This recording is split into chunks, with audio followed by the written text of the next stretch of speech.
السلام علیکم friends, welcome back to top smarties drama serial Mahshar. Abdul الرحمن جو سب کچھ چھوڑ کر باہر جانا چاہتا ہے ہائر اسٹڈی کے لیے، اور شادی کو بھی ایک سودے کا نام دیتا ہے۔ اب تو کہیں نہ کہیں آئمہ کے پیرنٹس کو اس بات کا یقین ہو رہا ہے کہ عبد الرحمن ان کی بیٹی کے لیے صحیح تھا ہی نہیں، ان کے چناؤ میں ہی غلطی ہو گئی۔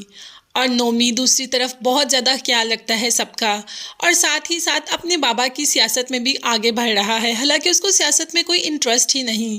تو ماں باپ کو اس بات کا یقین ہو رہا ہے کہ شاید انہوں نے بہت جلدی کر دی اپنی لاڈلی بیٹی کی شادی کرتے ہوئے۔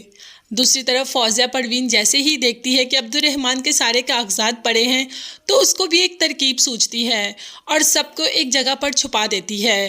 فوزیہ پروین تو چھپا کر اپنا کام کر کر چلی جاتی ہے۔ اب دیکھتے ہیں کہ جب عبد الرحمن کو اپنے سارے ڈاکومنٹس نہیں ملیں گے تو عبد الرحمن کس حد تک جا سکتا ہے۔ ویسے جس طریقے کا عبد الرحمن اس میں دکھایا گیا ہے وہ کسی بھی حد تک جا سکتا ہے۔ ہاں، مگر اتنا ہے کہ آئمہ کی چھوٹی سی چوٹ پر بھی اب عبد الرحمن تڑپ جاتا ہے۔ شاید محبت کا جذبہ اس کی طرف بھی ابھر رہا ہے، مگر ابھی وہ اس کا اظہار کرنے سے ڈر رہا ہے۔ اپنی احساس کمتری اسے اس بات کا اظہار کرنے ہی نہیں دے رہی کہ وہ آئمہ سے محبت کرتا ہے۔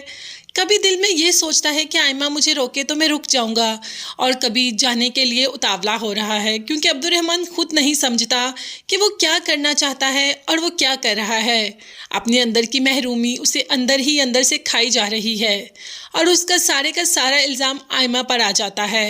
اور اپنی ڈاکومنٹس کو اپنی جگہ پر نہ پا کر بلکہ روم میں ہر جگہ ڈھونڈتا ہے تو اس کا الزام بھی آئمہ پر ہی لگتا ہے، جبکہ آئمہ کہتی ہے کہ تم میرے پر چوری کا الزام لگا رہے ہو، اور عبد الرحمن کہہ دیتا ہے کہ آئمہ اس بار میں تمہیں بالکل بھی نہیں چھوڑوں گا۔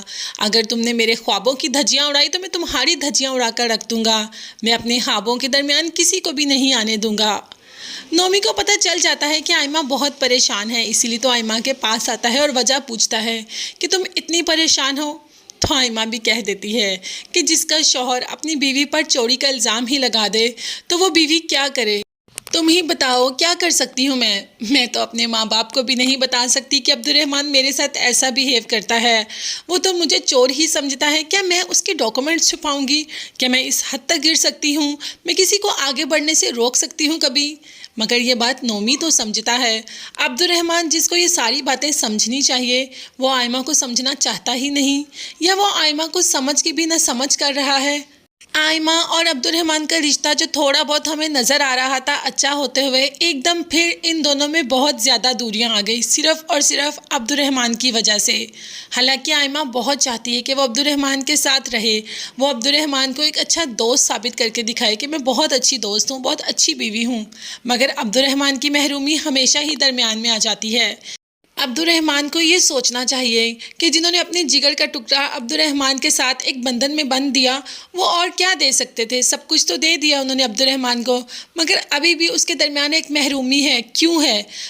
یہاں پر جو کریکٹر ہے عمران عباس کا، وہ تھوڑا سا آؤٹ آف مائنڈ ہی چل رہا ہے، سمجھ نہیں آتی کہ وہ چاہتا کیا ہے۔ کبھی کبھی تو ہمیں عبد الرحمن پر کچھ بہت ہی زیادہ غصہ آ جاتا ہے۔ آپ کی اس بارے میں کیا رائے ہے؟ کمنٹس میں ضرور بتائیے گا۔ چینل کو لازمی سبسکرائب کیجیے گا اور بیل آئیکن بھی پریس کریں تاکہ ہر نئی آنے والی ویڈیو آپ تک بآسانی پہنچ سکے۔ اپنا بہت زیادہ خیال رکھیے گا اور اپنی قیمتی دعا میں مجھے بھی یاد رکھیں گے۔ نیکسٹ ویڈیوز تک کے لیے اللہ حافظ، bye bye and take care.